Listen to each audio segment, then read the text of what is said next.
Hi everyone and welcome to my video on Discrete Random Variables. My name is Darren from Maths Guru. Thank you very much for tuning in. Hopefully you're going to find this video really useful. If you want to download any of the notes that I'm about to make, then head over to mathsguru.com. Sign up for absolutely free. The videos, downloadable lesson notes, VCAA exam questions, so much more. Now, what am I going to deal with today? Let's understand what it means to be a random variable, to understand what it means to be a discrete probability distribution, and know how to apply this to a range of questions. Fairly standard, yes. Probability, love. Not. But this I'm pretty confident with, so we should be good. Right, let's see. What have we been doing? Probability isn't anything new. You've dealt with probability before. You've done tree diagrams. You've found basic probabilities. You've found theoretical probabilities. This is where it gets actually quite interesting because we're going to take it a little bit further. Now, a lot of what you're going to do can be done both pencil and paper and using a CAS. Hopefully, I'll be able to help you towards the end of this particular section of the course to do so. If you can do me a massive favor, though, and subscribe to my YouTube channel, that would be massive. Why? It just shows me that you're watching. Very few people actually watch maths content. Surprise! And so if you can just click subscribe, that would be awesome. And obviously like the video, that would be great as well, because then YouTube might do something with it. Right, let's look at what it means to be a random variable. Now, I'm not going to say do this now, but let's imagine we're going to toss a coin. Yes, we know that the outcome is going to be one of two things. It's either going to be a head or it's going to be a tail. And we're hoping that the outcome of that is going to be random, that it isn't going to favor one or the other, unless, of course, we have a biased coin. But now we're going to assume we don't have a biased coin. There should be no way to accurately predict the outcome. Now, what about if we were to throw that same coin 3 times and observe how many heads were obtained? And I think this is where life gets very interesting with this. It is about defining a particular outcome that we're looking for. The number of heads, or in fact, the number of tails we're going to get from throwing that die. Well, hold on a moment. If we look at the 3 times we're going to throw it, we can now start to think about how many heads we could end up getting. It might well be that if I throw them, I get no heads, or I get 1 head, or 2 heads, or 3 heads. It is unlikely I'm going to get 4 heads if I only throw it 3 times, all right? So it would seem that there was some sort of known number of heads that we could get, in which case sort of outcomes. Now, again, we've got to make sure that the results of all the toss are going to be random, that all outcomes will be random. And so in this instance, we are going to say, well, let's now count the number of heads gained, and we're going to call that a random variable. It is a random variable. Okay, we don't know how many heads are going to be obtained. We know that the chances are it's going to be something between 0, 1, 2, and 3. But we're now going to assign that a capital letter X. And it's normal in probability that we, for now, are going to call things a capital X. Right, so going back to the idea of sample spaces for throwing a head, you should know that for 3 coin tosses, we are going to end up with, well, in this situation, a head followed by a head followed by a head. That is certainly one example. We could have had the first one was a head, the second one was a head, and the third one was a tail. It could have been head, tail, head, and so it goes on all the way down to tail, tail, and then tail.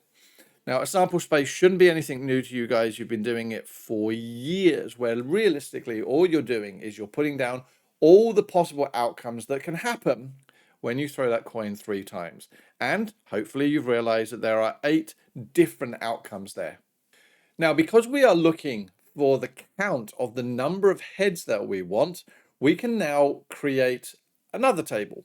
So if we have a look here, what we notice is we've written our outcome, and all of those outcomes are effectively from our sample space, and then simply counted the number of heads that have occurred in those 3 rolls, or 3 tosses, or whatever we are doing. So obviously in this situation, we have 3 heads. So X equals 3. Now that capital X stands for the number of heads we've got.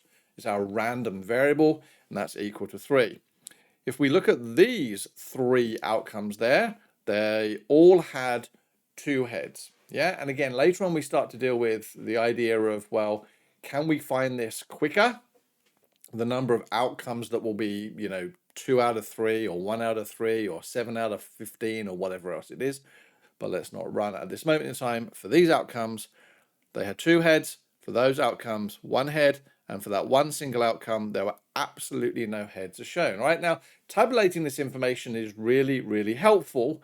But we've just got to clarify again what a random variable is. Now, for the example that we've done, we can see that the random variable values fall between 0 and 3, right? There were either no heads, 1 head, 2 heads, or 3 heads.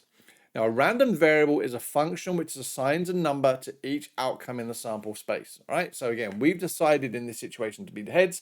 It could equally have been tails. Would it have been any different, do you think? I'll leave that one for you to think about. All right, now a random variable can be discrete or continuous. Now later on in methods 3 and 4, we deal with continuous random variables. For this part of the course, it is only going to be discrete. And a discrete random variable which can effectively take whole countable numbers of distinct values, okay? So it's not like I'm going to get 3.1 heads. Not going to happen. No way. All right, a continuous random variable basically can take any value, and generally is stuff that we can, get by measuring. All right, so like heights and times and whatever else are continuous random variables. Right, but we're just dealing with whole number, so the discrete. All right, so can we now determine the probability of each value of the random variable occurring? Can we work out now then, well, what is the probability of, in 3 tosses, that I get 3 heads? Well, we've worked out in this situation that there is only one way of getting that out of 8 in total. Now, where did I get the 8 from? 1, 2, 3, 4, 5, 6, 7, 8. Those were my 8 different ways of getting 0, 1, 2, or 3 heads. What about this one? What is the probability of getting 2 heads? Well, in that situation, it would be 3 on 8, because that's got 2 heads, that's got 2 heads, and that's got 2 heads. In here again, 3 on 8, and in here 1 on 8. Now again, what do we notice? If we add all of those together, what is it going to give me? Hopefully 1. All of these individual probabilities must add together to give me 1. Otherwise, in which case, we haven't exhausted all my possible outcomes, okay? What else do we notice? These values here have to fall between 0 and 1, yes? Otherwise, it doesn't make sense. We can't have a probability of greater than 1, and we certainly can't have a probability of less than 1.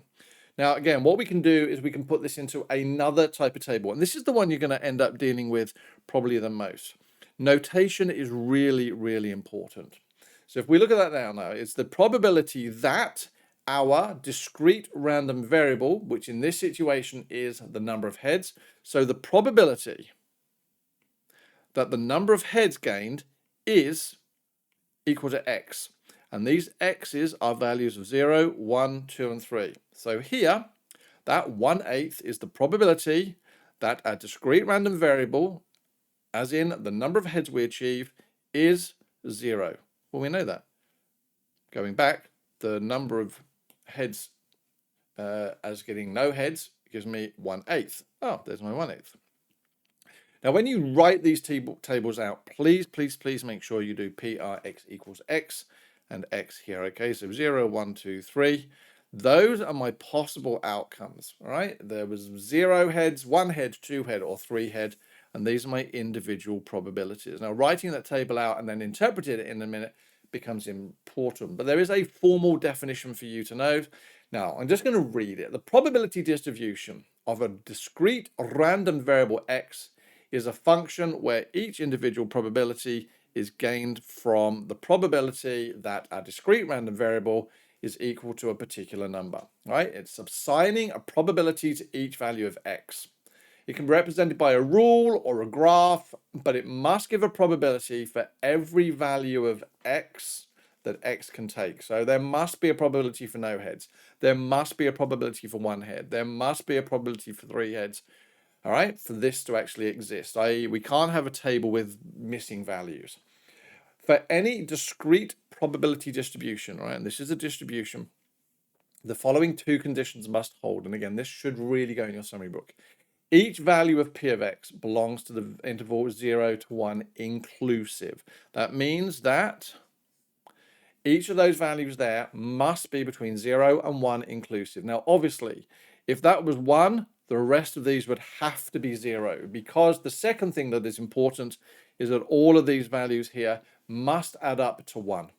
Not less than 1, not greater than 1, 1, because these are the probabilities of getting all of my individual outcomes, and there can't be any other outcomes. All right, so hopefully that's sort of making sense.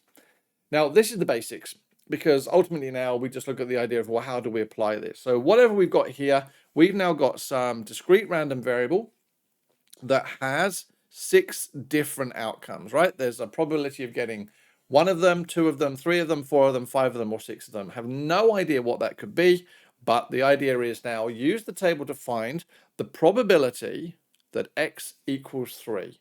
Now again, if we remember, the notation is PR, x equals x.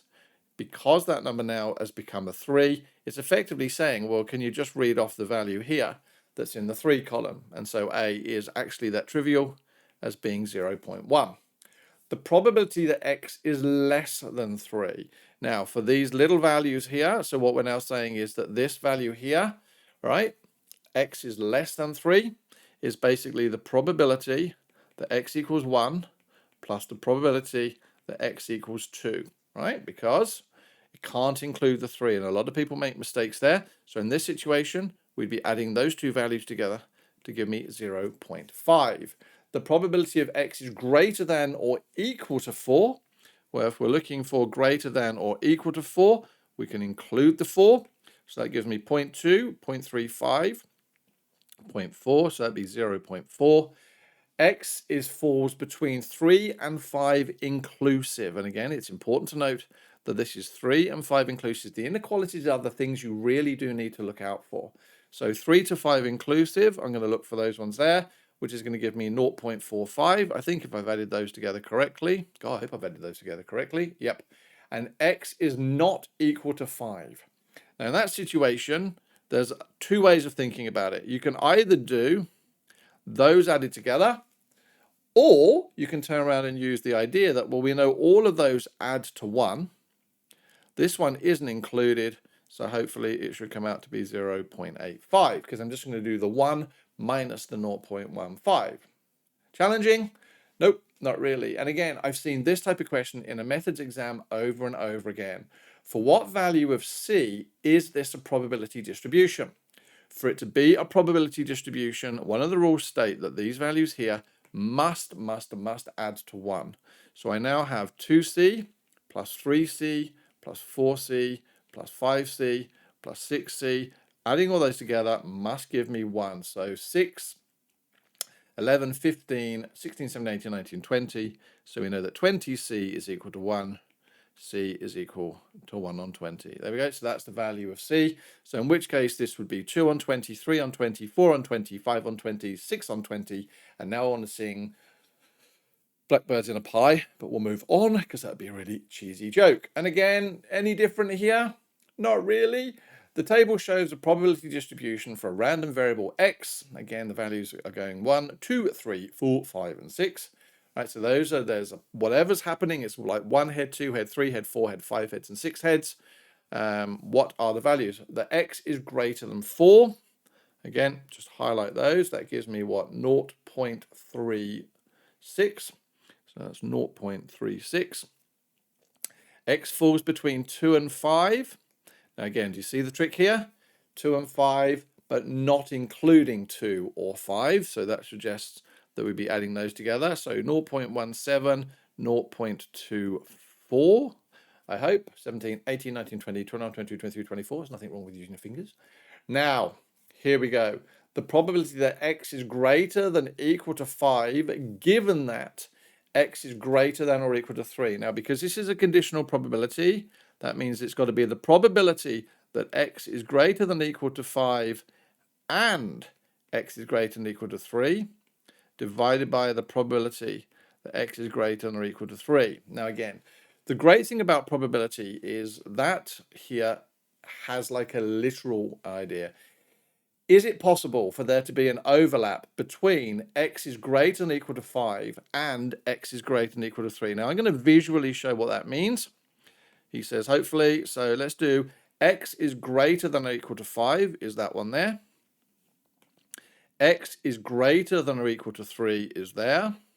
And what do we notice about the overlap? It's that one there. Now that's actually covered over all my picture, so let's delete that for the moment. But in this situation, that is the same as that x is greater than or equal to 5. Yeah. So that's a visual way of doing it. I tend to realize until later on that I can effectively just ignore that. That's really bad. But there.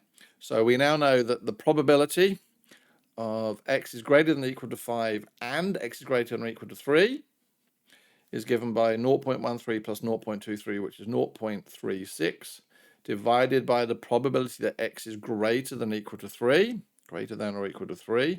Now again, I don't want to add those four values together because there's an easier way. Those add together to give me 0.4, take them away from 1, gives me 0.6. All right, so if I do that on my calculator, or in fact I do that on my head, gives me the value of 0.6, and there we go. All right, so conditional probability, again, nothing too crazy there. Again, the following distribution table gives the probabilities for the number of people on a carnival ride in a particular time of day. Here, I like the fact that I've now got a 0 because there could be 0, all right, and it would appear that the maximum number of people that could be on the carnival ride is 5. So interpreting the question also becomes really helpful. Again, you're probably turning around saying, God, this is really the same. So t is greater than 4 is 0.15. Between 1 and 5, but not inclusive. So 1 and 5 and not inclusive would be 2, 3, and 4. Add those together gives me 0.6. And the fact that t is less than 3, given that, so the probability there is t is less than 3 and t is less than 4. So we'd be looking for that overlap divided by the probability that t is less than 4. Right, so again, let's do it visually first. Less than 3 is that. Less than 4 is that. Where was my overlap? Basically, those ones there. So in that situation, that's the same as the probability that t is less than 3 divided by the probability that t is less than 4. Right, oh, that's not true. Let's try it. Less than 3 is that. So that's going to give me 0.55 divided by less than 4 is going to give me 0.75. And again, in that situation, I'm going to use my calculator. 0.55 divided by 0.75 gives me 0.73. 0.73 reoccurring. And there we go. Believe it or not, that was the introduction to discrete random variables. And a lot of the maths builds on that general idea, but fingers crossed we're done. If you haven't subscribed to my YouTube channel, that would be massive if you could. Understand what it means to be a random variable, understand what it means to be a discrete probability distribution, and apply it to a range of questions. I think we covered that. Thank you so much for watching. Hopefully I will see you again. But if not, please take care and stay safe.